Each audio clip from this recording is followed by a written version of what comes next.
Mga Salmo 116. Gihigugma ko ang Ginoo kay gidungogma niya ang akong tingog ug ang akong mga pangaliyupo. Namati siya kanako busa sangpiton ko siya sa tibuok kong kinabuhi. Gilibutan ako sa mga litag sa kamatayon o ang akong kalisang sa kamatayon milukop na kanako. Puno ako sa kahadlok o kabalaka. Busa gisangpit ko siya o Ginoo luwasa in taon ako. Ang Ginoo matarong o puno sa grasya, maluluyon ang atong Dios. Ang Ginoo nanalipod sa mga dili makapanalipod sa kaugalingon. Sa dihang nag-ungaw ako sa kamatayon, giluwas niya ako. Salig o kalag ko kay ang Ginoo maayo kanako.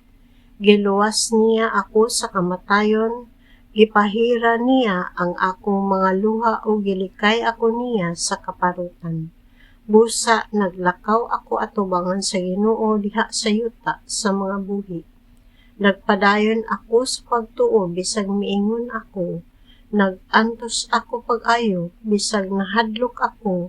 Miingon ako, wala kayo'y tao nga kasaligan.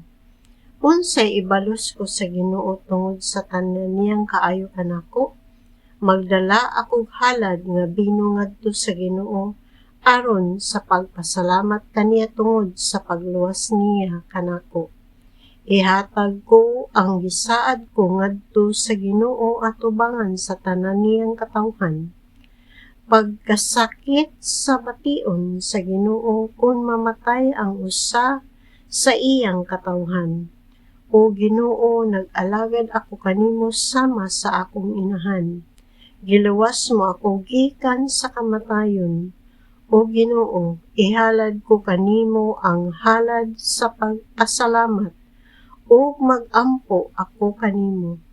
Tumanon ko ang gisaad ko sa Ginoo atubangan sa tanan niyang katawhan.